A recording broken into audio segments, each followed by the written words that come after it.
This week on It's Clear as Mud. Okay, testing the volume with the mic. I now have a mic level, testing the volume with the mic.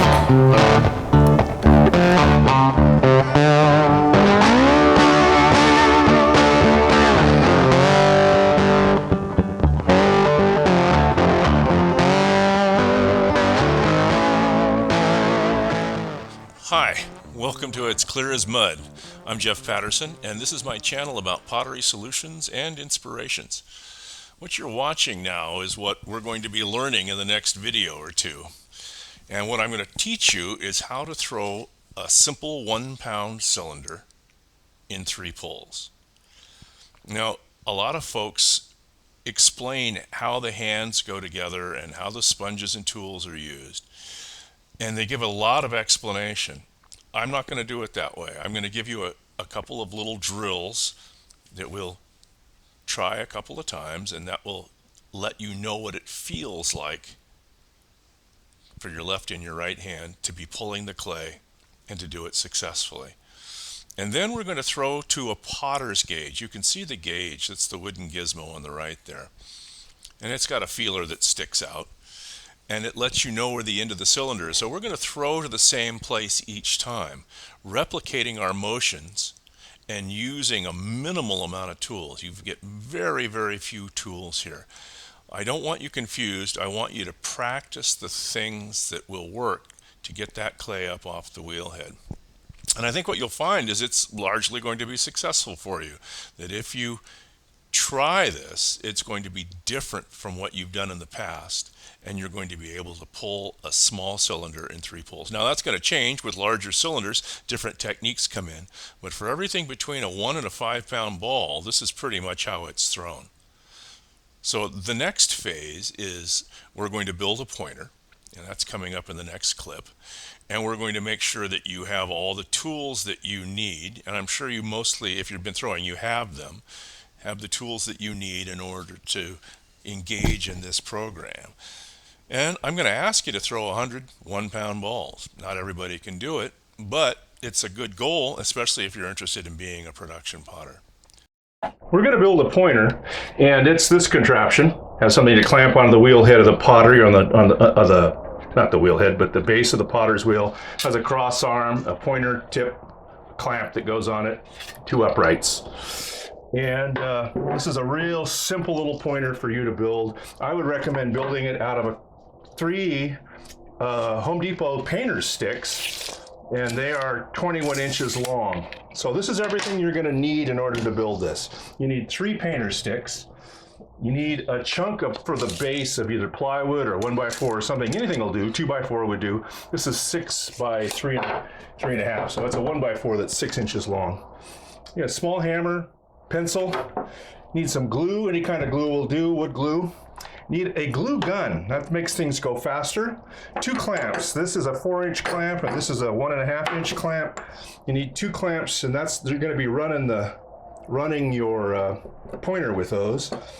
You need some kind of a drill, manual drill or an electric drill, to drill a couple of small holes.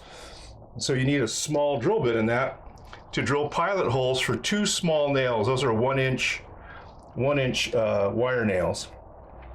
Yeah, I have 1 small screw, a 3/4-inch screw, and I have it's Phillips head, so I have Phillips head screwdriver and Phillips head drill screwdriver if I want to put my screw in place. Small saw can be, this is a Japanese saw, could be a hacksaw, could be a regular little wood saw. Hammer, 3 sticks, and you're there. So what you're going to do is you're going to take one of the sticks, which is going to be your cross arm, and you're going to take 2 1.5-inch chunks cut off the bottom of that stick. Once you've got that accomplished, what you want to do is take your hot glue gun, set your cross arm aside, take your uprights, both of those, and put a circle of glue in there on each end. And you don't want it any bigger than 1.5 inches. Now this is an interesting technique I'm going to show you here. If you're ever installing ceramic tile in the ceiling of a shower, this is how you do it. Take your hot glue gun and put a dollop of hot glue in the center of each of these sticks, like so.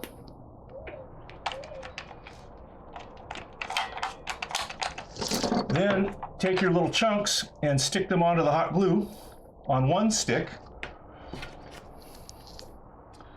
and then take the other stick and put it on top, and put some pressure on that while that hot glue cools.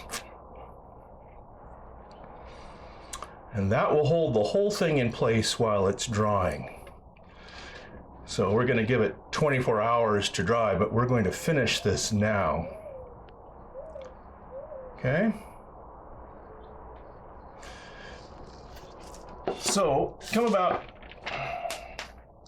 about 6 inches up from there. Make a mark on there for 6 inches.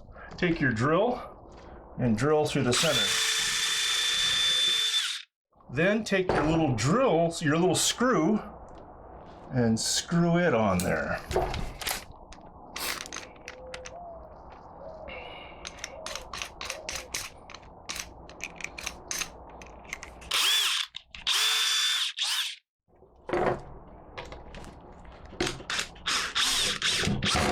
That'll hold the whole thing together. It's a little bit in, but that gives me a time to put my clamps on it.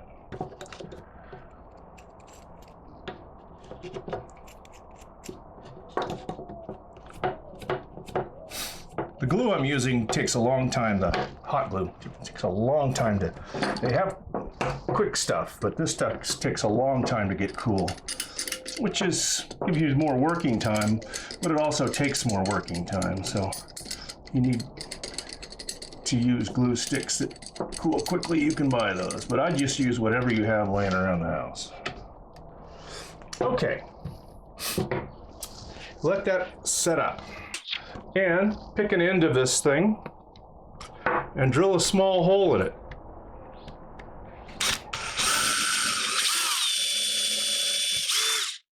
Like so. Now, what I use are the plastic bristles off of a broom, and they're pretty rugged and capable of taking a beating to a certain extent. Take a little hot glue and put it in that hole.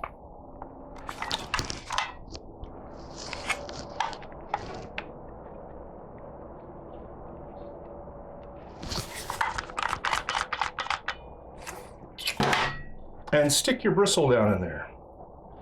Doesn't need a lot. You're just holding that in place. You may end up replacing that bristle a few times. Set that off to the side.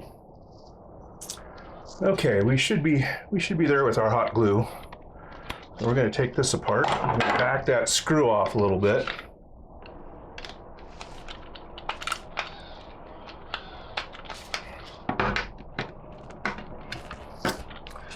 And we're going to drill a couple of holes in the base. And they have to be within the distance of the wood, right? So make a mark on there, a couple of holes.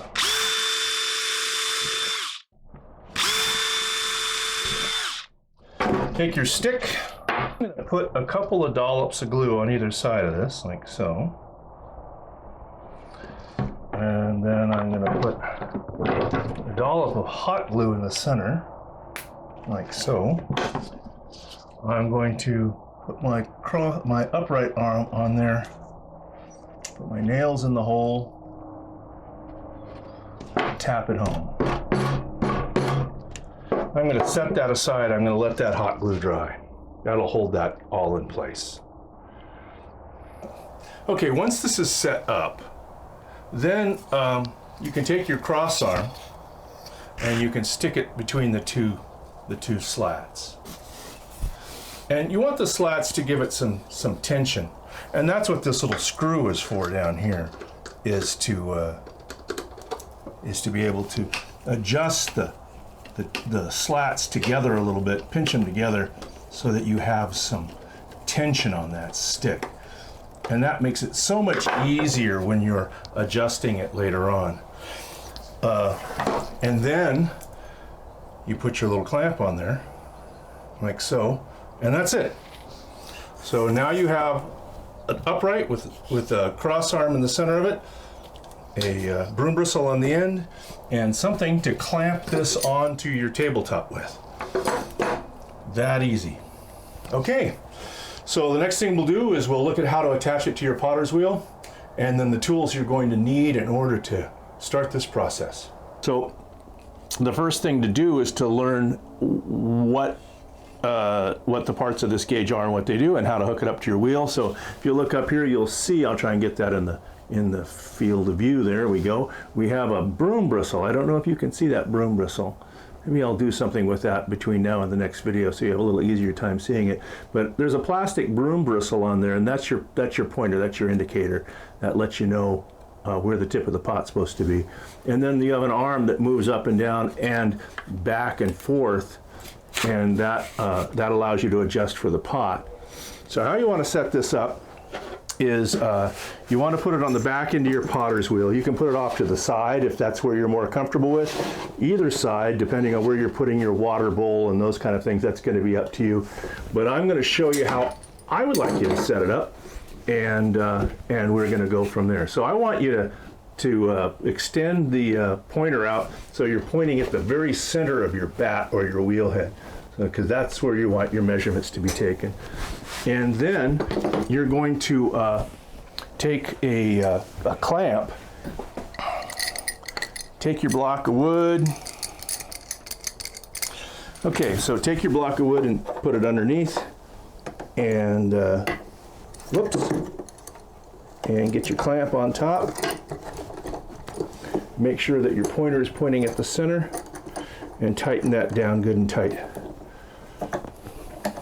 So using this gauge is something that I've been doing for a long time ago. I took a class when I was a kid from a potter in Casa del Sol Pottery in Ashland, Oregon, where I ended up apprenticing for a couple of years. And I was at a workshop with Fred Olson, and Fred had come back from Fred had come back from Japan, and he'd been apprenticing under two potters there, Kondo Yuzo and Tamimoto Kenkichi, who were both declared art treasures in Japan. And the Japanese apprentices that Fred Olson worked with had this pointer, and they used bamboo. I've used bristles off of regular brooms, but this is just a plastic bristle off a plastic broom. And they would throw hundreds of bowls and then throw them away. The apprentices there would make clay for a couple of years, and then they would use the last apprentice's clay and throw bowls, and they would make the bowls with the gauge and learn all about throwing, and then they would just throw the bowls away. Hard to believe, but they would. Big piles of bowls. So that's what we're going to use this for, is developing muscle memory. And everybody's got muscle memory to a certain extent. You've done it before. You know where the car keys are on your column on your car, or without looking, and because you've done it so many times, you've reached up and grabbed them. So muscle memory is what this does, and it allows you to do the same thing over and over again. And in that repetition of being able to make the same motions over again, you have a tendency to be able to master it. Where, like, if you were to look at a golf swing, with a golf swing, you're out doing a golf swing and there's nothing to measure it. You're swinging through the air. The only thing that you have to give you any kind of a consistent measurement is the ground. And but your body moves back and forth. You can lean up and down. You have no consistency. It's really hard to master a golf swing. People develop gimmicks and all sorts of stuff to do it. So this is a gimmick to a certain extent, but it's a gimmick that helps you have that muscle spot, that place to start and the place to finish. Part of this is learning how to wedge clay and how to get balls of clay that are the exact same size. So that's where we're going to start, with a 1 pound ball smacked on the wheel head and 1 pound balls in repetition, so that that everything that you do is the same. So we're going to go from here. I'm going to pull this out of the way and set my camera up over on the wedging board, and I'm going to teach you a technique that I have used my entire pottery career. I get better at it every time I do it. I take a little hiatus from it. I can get rusty, but it's an amazing process of wedging. There are some really great wedging videos out there, and if I can put a link to one in the description, I will do that. So if you want to get good at wedging, I found a wedging video on YouTube the other day, which is just excellent, and so I'll post a link so I don't have to teach you how to wedge. But I'm going to give you some basic instructions on 3 wedging techniques, but I'm going to show you how to make balls that are all the same size very quickly. When you contrast it to ripping the clay off of a bag or something like that, all of that is very, very frustrating to me when I compare it to this technique. Now, not saying it's going to be the one you use forever, but it's worth developing, it's worth experimenting with, and I think it'll, in the long run, save you a lot of time making pottery in the future.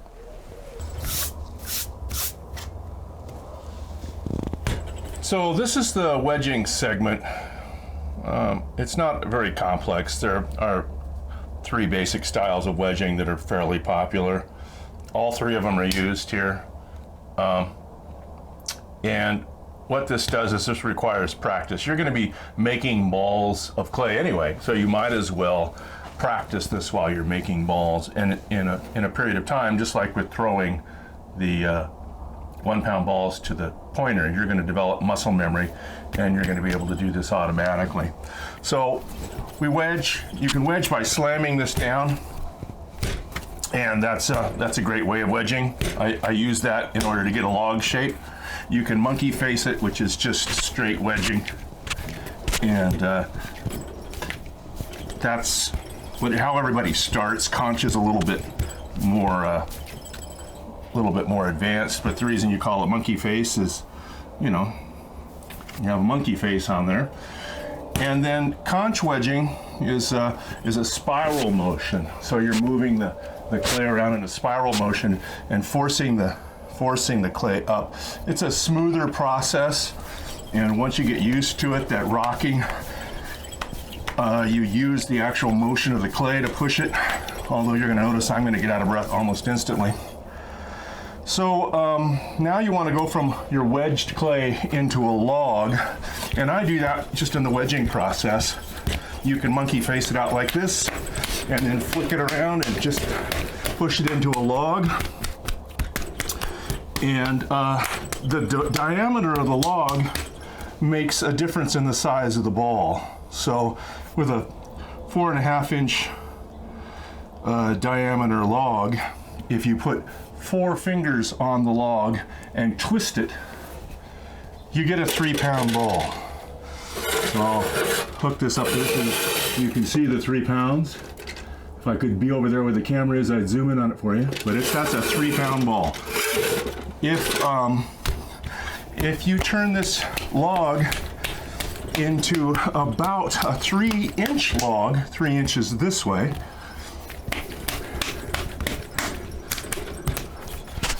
and you put 3 fingers on it like so and twist it, yeah, that's about 1.5 pounds. So let's try with 2 fingers, 2.5 fingers. That's exactly 1 pound. So there's an interesting thing with the human brain. Staircases are built to code because the human brain is capable of determining less than 1/4 inch difference between the stairs. You're able to do that with a ball of clay too. You're able to put that ball of clay in your hands and feel it. Same thing with the log. You're able to spin that log and tell almost exactly when it's the right size to do the next step with. So if you practice both of those, what you'll be able to do is twist off bunches of balls and have them all be exactly 1 pound. Those are all 1 pound balls. They're just right there. So then what you do is you want to pat them into a gumdrop shape. You have all this clay, this feathering clay from tearing it. You don't want that to dry out.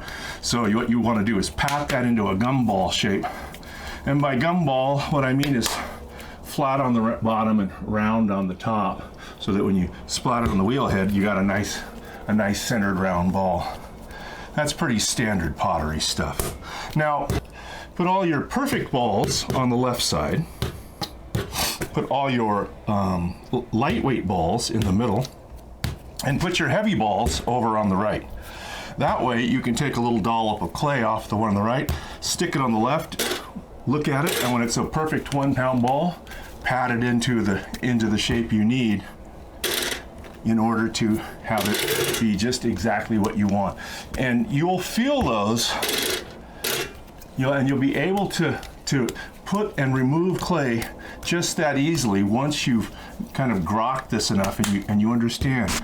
But what you're doing is you're confirming it, and this is what's going to happen with the pointer too. You're going to be throwing and confirming what you're throwing to the pointer. You're wedging and you're weighing your balls out and you're confirming it on the scale. It's nice to have a scale that does like 25 pounds. It comes in handy later on, but this one does 50 pounds with the postal scale. I bought it for $3 at the yard sale. So they don't have to be an expensive thing. So practice that. Do it over and over and over again. And you have to wedge balls and make balls anyway, so you might as well develop the muscle memory to quickly be able to tear your balls up and stack them into a bag of clay so they don't dry out. And then you have a day of throwing ahead of you.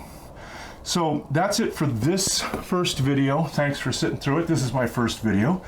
And I think just like asking you to throw 100 cylinders, I'm going to look back on my first video and go, oh my God, that thing is just terrible. I should be embarrassed. And I am already, because I know I'm going to feel like it's terrible. But this isn't a contest. It's not a contest with you throwing cylinders. It's something to get better at, and I'll get better at making videos. And if you'll hang with me and subscribe, I hope you will. If I've earned your subscription, please do so. And hit that notification bell so you know when the next video is up and at 'em. Boy, I tell you, the learning curve on this is just phenomenal. Editing and shooting videos and lights and YouTube and Instagram and all that stuff. We're on Instagram, and I'm going to have a pointer giveaway here in the next little while. So if you haven't got a pointer yet, or you're not interested in building one and you want to get one free, go on to Instagram, and when you see the pointer giveaway, like that, and come over and find me on YouTube and subscribe there, and I will throw a dart at the list, and we'll get somebody a new pointer set. Alrighty, thank you much.